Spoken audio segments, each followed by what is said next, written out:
Hello friends, मैं हूं आपका दोस्त मयंक और आप आनंद ले रहे हैं हमारे चैनल ज्ञान सफारी के हिस्टोरिकल हीरोज की सीरीज का।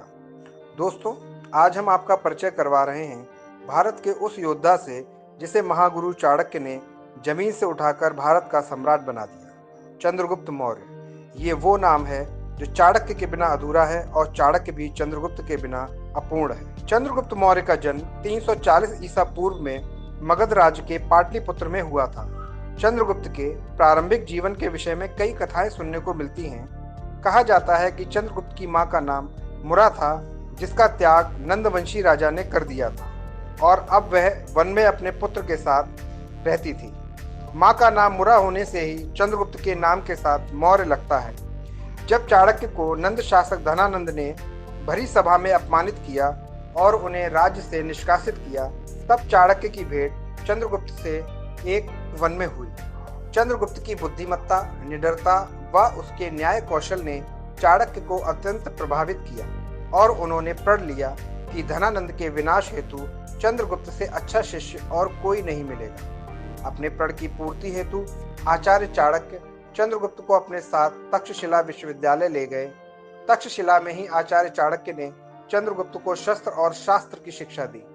शीघ्र ही चंद्रगुप्त सभी विद्याओं में निपुण हो गए। इस समय तक यूनानी शासक सिकंदर अपनी सेना के तथाकथित विद्रोह के कारण स्वदेश वापसी की तैयारी कर रहा था और मगध पर धनानंद का शासन बना हुआ था। चाणक्य ने चंद्रगुप्त के सहयोग से एक सेना का निर्माण किया और पाटलिपुत्र, जो कि मगध राज्य की राजधानी थी, पर आक्रमण कर दिया। इस युद्ध में चंद्रगुप्त की पराजय हुई और उसे चाणक्य के साथ रणभूमि को छोड़ना पड़ा। जब वे एक वन प्रदेश से गुजर रहे थे तो भोजन की आशा में एक झोपड़ी के पास पहुंचे। वहां उन्होंने देखा कि एक वृद्ध महिला ने अपने पौत्र को जब खाने में खिचड़ी परोसी तो बालक ने ठीक बीच से खिचड़ी को खाना आरंभ किया, जिससे उसका हाथ जल गया।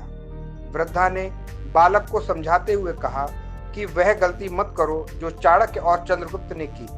खिचड़ी को हमेशा किनारे से खाया जाता है। उसी तरह मगध राज्य को जीतने के लिए पहले उसके सीमावर्ती नगर चाणक्य को जीतने चाहिए थे, न कि मगध के केंद्र पाटलिपुत्र को जीतने का प्रयास करना चाहिए। उन दोनों की भांति तुम मूर्खता मत करना। वृद्धा की बातें सुनकर आचार्य चाणक्य और चंद्रगुप्त दोनों की आंखें खुल गईं और उन्होंने अपनी गलती सुधारने का प्रण लिया। चंद्रगुप्त मौर्य ने इस बार मगध की सीमाओं से अपना अभियान आरंभ किया और विजय प्राप्त करते हुए शीघ्र ही पाटलिपुत्र पर भी हमला बोल दिया। इस बार उसकी ख्याति पाटलिपुत्र की जनता में फैल चुकी थी। इस बार जनता ने भी चंद्रगुप्त का साथ दिया और धनानंद को सत्ता से हटा दिया। धनानंद को सत्याच्युत करने के उपरांत 321 ईसा पूर्व में आचार्य चाणक्य ने चंद्रगुप्त मौर्य का राज्याभिषेक किया और स्वयं उनके महामात्य बने। दोस्तों, यहाँ हमने आपको बताया कि कैसे एक साधारण बालक अपनी योग्यता के बल पर मगध का शासक बना।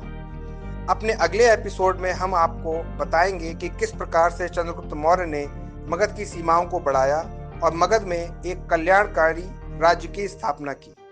आप सभी को ये एपिसोड कैसा लगा, कमेंट करके अवश्य बताएं तथा लाइक व शेयर करना ना भूलें। बहुत बहुत धन्यवाद। वंदे मातरम।